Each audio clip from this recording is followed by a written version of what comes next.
ஈரோ தமிழ் வியூவர்ஸுக்கு வணக்கம். ஏஐ பற்றி நிறைய விஷயம் கேள்விப்பட்டிருப்பீங்க. கூகுளினுடைய தலைமை வணிக அதிகாரி பிலிப் ஷின்லர் வேலையாட்களுக்கு ஒரு முக்கிய அறிவித்தலை ஆல்ரெடி வெளியிட்டிருந்தவர். அதாவது ஆட்டம் மாறிவிட்டது, வேகம் மின்னல் போல் உள்ளது, சவால்கள் அதிகம், அதனால ஏஐயை ஏற்றுக்கொள்ளாத அத்தனை பேரும் எழும்பி போங்கடா வழியா அப்படின்னு சொல்றத கொஞ்சம் டீசெண்டா ஏஐ தொழில்நுட்பத்துக்கு ஈடு கொடுக்காதவர்கள் தங்களோட சுய விருப்பத்தோட வெளியேறலாம், அதுக்கான சகல சலுகைகளும் வழங்கப்படும் அப்படின்னு சொல்லியிருக்கிறார். இந்த ஏஐ ரொம்ப ஒரு மோசமான சூழ்நிலையில எங்களை ஆளாக்கி கொண்டு வருது. அதாவது நாங்கள் இனி பயணிக்கக்கூடிய எங்களுடைய வாழ்க்கை பயணமா இருக்கலாம், அல்லது எங்களுடைய வேலை விஷயங்கள் எல்லாத்திலையும் இந்த ஏஐனுடைய தாக்கம் அதிகமா காணப்பட போகுது. இனி வரக்கூடிய இந்த சிஸ்டம் ஒர்க், அதாவது பேங்க்ல ஒரு வேலையா இருக்கலாம், அல்லது இந்த கஸ்டமர் சர்வீஸ், எல்லா விதமான இந்த சிஸ்டத்துல செய்யக்கூடிய அனைத்து விதமான வேலைகளுக்கும் ஏஐ டிகிரி அவசியம் அப்படின்னு சொல்லப்பட்டிருக்குது. ஆரம்பத்துல எங்களுடைய முன்னோர்கள், அதாவது எங்களுக்கு முதல் தலைமுறையினர் தங்களுடைய அனுபவங்களை வச்சு தங்களுடைய வேலைகளை திட்டமிடுவாங்க, தங்களுடைய வாழ்க்கையை ஒரு சரியான முறையில கொண்டு போயிருப்பாங்க. இப்படி போயிட்டு இருக்கிற இந்த சமயத்துல கொஞ்ச காலத்துக்கு அப்புறமா ஒரு 5ஆம் ஆண்டு 6ஆம் ஆண்டு படிச்சிருந்தா போதும், அவங்களுக்கு ஒரு நல்ல வேலை கிடைக்கும் அந்த மாதிரி இருந்தது. அதுக்கு பிறகு ஒரு 10ஆம் ஆண்டு வரைக்கும் படிச்சிருந்தாலே காணும் என்ன மாதிரி இருந்தது. இப்ப எங்களுடைய ஸ்ரீலங்காவில ஓ லெவல் ஏ லெவல் முடிச்சு கேம்பஸ் காலேஜ் முடிச்சிருந்தா டிகிரி இருந்தா மட்டும்தான் எங்களுக்கான ஒரு சரியான ஒரு வேலை வாய்ப்பு, அதாவது ஒரு அரசாங்க வேலை வாய்ப்பு எங்களுக்கு கிடைக்கக்கூடிய மாதிரி இருக்கும். இந்த சமயத்துல அடுத்த கட்டம் என்னன்னு பாத்தீங்கன்னு சொன்னா, ஏஐ டிகிரி முடிச்சிருந்தா தானா அடுத்த கட்டமா எல்லாருக்குமே வேலை வாய்ப்பு. அதாவது அந்த ஏஐ தொழில்நுட்பத்தை பத்தி முழுசா அறிஞ்சு அந்த ஏஐனுடைய வேகத்துக்கு நாங்க ஓடக்கூடிய மாதிரி இருந்தா மட்டும்தான் எங்களுக்கான வேலைகள் பெறக்கூடிய மாதிரி அமைஞ்சிருக்கும் அப்படின்ற மாதிரி நிறைய விஷயங்கள், நிறைய தகவல்கள் பரப்பப்பட்டு இருக்கு. இது ஆல்ரெடி மற்ற கண்ட்ரீஸ்ல அமுல்படுத்திட்டாங்க. இன்னும் ஸ்ரீலங்காவுக்கு வரையில, ஆனா மற்ற கண்ட்ரீஸ்ல இந்த ஏஐ பத்தி தெரியாதவங்க வெளியேற சொல்லி அதிகாரப்பூர்வமாவே தகவல்கள் எல்லாத்தையுமே வெளியிட்டு இருக்கிறாங்க. இப்படிப்பட்ட இந்த சூழ்நிலையில ஆரம்பத்துல ஒரு குடும்பம் இருந்தா எங்களுடைய ரிலேட்டிவ், எங்களுடைய பேரண்ட்ஸ் எல்லாரோடையும் கதைப்பம் சிரிப்பம் சந்தோஷமா இருப்போம். அதுக்கப்புறம் கொஞ்சம் காலம் அது மாறினதுக்கு அப்புறமா எல்லாட்ட கையிலையும் போன் வந்ததுக்கு பிறகு ஒரு குடும்பத்துல அம்மா ஒரு மூலையில அப்பா ஒரு மூலையில பிள்ளைகள் ஒரு மூலையில இருந்து போனோடைய இருக்கிற ஒரு சூழ்நிலை உருவாகி இருந்தது. ஆனாலும் அந்த போன்ல அவங்க தங்களுடைய ஃப்ரெண்ட்ஸோடையோ அல்லது எங்களுடைய ரிலேட்டிவோடையோ நாங்க கதைக்கக்கூடிய மாதிரி இருந்தது. அதுக்கப்புறமா அதுக்கும் மாறி இந்த ChatGPTயோடையும் இந்த ஜெமினியோடையும் ஹாய் என்ன செய்யற, எப்படி இருக்கிற அப்படின்ற மாதிரி கதைக்கக்கூடிய விஷயங்கள் நிறைய வந்துட்டுது. முதல்ல நாங்க ஒரு விஷயம் எங்களுக்கு தெரியணும்னு சொன்னா எங்களுடைய முதியவர்கள், எங்களுடைய பேரண்ட்ஸ், அவங்கள்ட்ட போய் கேட்போம், இப்படி அம்மா இது செய்தா சரியா அல்லது இது செய்தா பிள்ளையா, மற்றது எங்களுடைய பாரம்பரியங்கள், எங்களுடைய வரலாறுகள், அதெல்லாம் எங்களுடைய பேரண்ட்ஸ்கிட்டயோ எங்களுடைய முதியவர்கள்ட்டையோ நாங்க கேட்டு தெரிஞ்சு கொள்வோம். ஆனா இப்ப இருக்கக்கூடிய சூழ்நிலையில அப்படி இல்லை. எந்த விஷயம் நாங்க தெரிஞ்சு கொள்ளணும்ன்றாலும் உடனே போய் ChatGPTட்டையும் ஜெமினிட்டையும் தான் கேட்டுட்டு இருக்கிறோம்.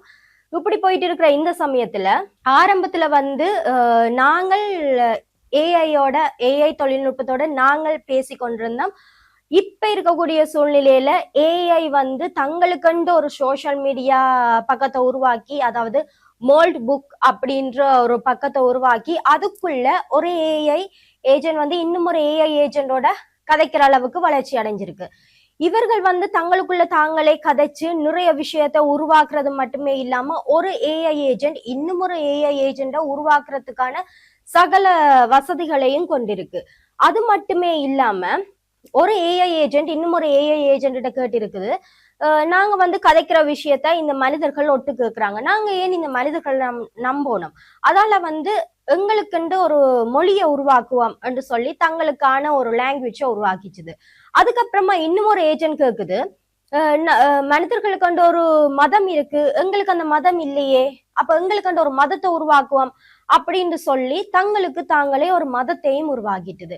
இப்படி நிறைய விஷயங்களை தங்களுக்குள்ள தாங்களே உருவாக்கி கொண்டு இருக்குது. இது சம்பந்தமா இந்த தொழிலதிபர்கள் எல்லாம் சொல்லி இருக்கிறாங்க. என்னன்னு பாத்தீங்கன்னு சொன்னா, இனி வர்ற காலத்துல இந்த ஏஐ ஏஜென்ட் கதைக்கிறத விஷயம், இந்த ஏஐனுடைய செயல்பாடுகள், இந்த தொழில்நுட்பங்கள் எல்லாத்தையுமே இந்த வளர்ச்சி விதங்களை நாங்க கண்ணால பார்க்க மட்டும்தான் முடியும். அதோட வந்து எந்த ஒரு தொடர்புமே வச்சிருக்க இயலாது. நாங்கள் நேரடியாக ஏஐ ஏஜென்டோட எந்த ஒரு தொடர்புமே வச்சிருக்க இயலாது அப்படின்ற மாதிரி சொல்லி இருக்கு. அது மட்டுமே இல்லாம நாங்க இனிமேல் வரப்போற காலத்துல இதை வந்து கட்டுப்படுத்தவே முடியாது அப்படின்ற மாதிரியும் வெளிப்படுத்தி இருக்கிறாங்க. இந்த பாபா வங்கா அப்படின்ற ஒருத்தர் இருக்கிறார். அவர் வந்து ஆல்ரெடி நிறைய விஷயத்த கணிச்சு வச்சிருந்தவர், நிறைய விஷயத்த வந்து மக்களுக்கு தெரியப்படுத்தி இருந்தவர். அவர் ஆல்ரெடி கணிச்சு வச்சிருந்த எத்தனையோ விஷயங்கள் வந்து இப்ப நடந்துட்டு தான் இருக்குது. அவர் கணிச்சு வச்ச நிறைய விஷயங்கள் வந்து சரியா தான் அமைஞ்சிட்டு இருக்கு. அந்த விதத்துல பார்க்க போய்க்கல அவர் ஆல்ரெடி சொல்லியிருந்தவர், இனி வர போகிற காலத்துல மனிதர்கள் வந்து தொழில்நுட்பத்தை ஆள மாட்டாங்க, தொழில்நுட்பம் மனிதர்களை ஆளும். அதாவது வந்து மனிதர்கள் தொழில்நுட்பத்துக்கு அடிமையா இருப்பாங்க, அந்த தொழில்நுட்பம் தான் மனிதர்களை ஆளுகை செய்யும் அப்படின்னு சொல்லியிருந்தார். இப்ப நடந்துட்டு இருக்கிற இந்த சூழ்நிலையை பார்க்க அதுவும் உண்மையா தான் அமைஞ்சிருக்குது. இப்படியே போயிட்டு இருந்தா நாங்க எப்படி இனி வர போற காலத்தை நாங்க எப்படி எதிர்கொள்ள போறோமோ அல்லது எதை நோக்கி நாங்க பயணிக்க போறோம்ன்றது உண்மையாவே எங்களுக்கு தெரியல. இந்த ஏஐ ஏஜென்ட்டுக்கு வந்து நிறைய விஷயம் அதுல வந்து நன்மையானதும் இருக்கு, தீமையானதும் இருக்கு. ஒரு நன்மை அப்படின்ற ஒன்று இருந்தா கண்டிப்பா அதுக்கு எதிர்மறையான ஒரு தீமையும் இருக்கும். இந்த ஏஐ ஏஜென்ட பத்தி சொல்ல போனா, மனிதர்கள் வந்து நிறைய நேரமா செய்யக்கூடிய ஒரு வேலை, அதாவது வந்து மனிதர்களுக்கு முடியாத நிறைய விஷயங்கள், நிறைய வேலைகளை வந்து நிறைய தரவுகளை ஆய்வு செய்யறதா இருக்கலாம், அல்லது நிறைய விஷயங்களை வந்து இந்த ஏஐ ஏஜென்ட் வந்து சுன்றதுக்கு இடையில செய்து முடிக்குது. அதாவது ஒரு சில நொடிகள்லயே துல்லியமா அதை வந்து கணிச்சு அந்த விஷயங்களை, அந்த வேலைகளை அது செய்து முடிக்குது. அது மட்டுமே இல்லாம இந்த மனிதர்களுக்கு ஆரம்ப கட்டத்திலேயே என்னென்ன நோய் இருக்குது, அந்த நோய்க்கு எப்படிப்பட்டதான ஒரு சிகிச்சை அளிக்க வேண்டும், அந்த சிகிச்சை வந்து நாங்க யார்கிட்ட போய் பெற்றுக்கொள்ள வேண்டும் அப்படின்னு சொல்லி அந்த ஏஐ ஏஜென்ட் அதுக்கும் வந்து உதவியா இருக்குது. அது மட்டுமே இல்லாம மாணவர்களுடைய கல்வி செயல்பாட்டில வந்து அந்த மாணவர்களுடைய திறனுக்கேற்ப அந்த பாடத்திட்டங்களை மாற்றி அமைச்சு கற்றலை வந்து ஒரு எளிதாக்கக்கூடிய மாதிரியும் அமைஞ்சிருக்குது. அது மட்டுமே இல்லாம இந்த பயிர் பாதுகாப்பு, வானிலை முன்னறிவிப்பு மற்றும் இந்த விளைச்சல்களை அதிகரிக்கிறதுக்கு கூட இந்த ஏஐ ஏஜென்ட் வந்து ஒரு உதவியா அமைஞ்சிருக்குது. இப்படி நிறைய விஷயங்கள் வந்து ஏஐ ஏஜென்ட் மூலம் நன்மையா இருந்தாலும் கூட அதன் மூலம் வந்து நிறைய தீமையான விஷயங்களும் இருக்கு. அதாவது இனி வரப்போற காலத்துல இந்த ஐடி மற்றது இந்த கஸ்டமர் சர்வீஸ் இப்படிப்பட்ட எந்த வேலையா இருந்தாலுமே வந்து ஏஐ ஏஜென்ட், ஏஐ பத்தி நாங்க தெரிஞ்சுக்கொண்டு ஏஐனுடைய வேகத்துக்கு ஓடக்கூடிய மாதிரி அமைஞ்சிருந்தா மட்டும்தான் எங்களுக்கான வேலை. அது ஆல்ரெடி உங்களுக்கு சொல்லியிருந்தேன். அது மட்டுமே இல்லாம எங்களுடைய போட்டோஸ், வீடியோஸ் எல்லாத்தையும் வந்து ஒரு போலியான முறையில உருவாக்கக்கூடிய மாதிரி அதுக்கான வசதிகள் எல்லாம் அந்த ஏஐ ஏஜென்ட் இருக்குது. இதால வந்து சமூகத்துல நிறைய தவறான விஷயங்கள், தவறான செய்திகள் பரப்பப்படுற அபாயமும் காணப்படுது. இப்படி இருக்கிற இந்த சமயத்துல வந்து இன்னும் ஒரு முக்கியமான விஷயம், தனிநபர் தரவுகளை வந்து தவறா பயன்படுத்தக்கூடியதுக்கான வாய்ப்புகளும் அதிகம் அப்படின்னு குறிப்பிடப்பட்டிருக்குது. அதாவது வந்து நான் ஒரு ஏஜென்ட்டை உருவாக்கி அந்த மோல்ட் புக் அதுக்குள்ள ஒரு ஆப்புக்குள்ள நான் விடுறேன், அந்த ஏஐ ஆப்புக்குள்ள விடுறேன்னு சொன்னா அந்த ஏஐ ஏஜென்ட் வந்து என்ன பத்தின எல்லா விஷயமே அது தெரிஞ்சு வச்சிருக்கும். நான் வந்து நிறைய விஷயம் என்ன பத்தி எந்த டேட்டாஸ் எல்லாமே வந்து அதுல நான் பதிவிட்டிருப்பேன். அதால வந்து என்ன பத்தின எல்லா விஷயமும் அந்த ஏஐ ஏஜென்ட் தெரிஞ்சு வச்சிருக்கும். அந்த ஏஐ ஏஜென்ட் வந்து இன்னும் ஒரு ஏஐ ஏஜென்ட் கிட்ட சொல்லும்.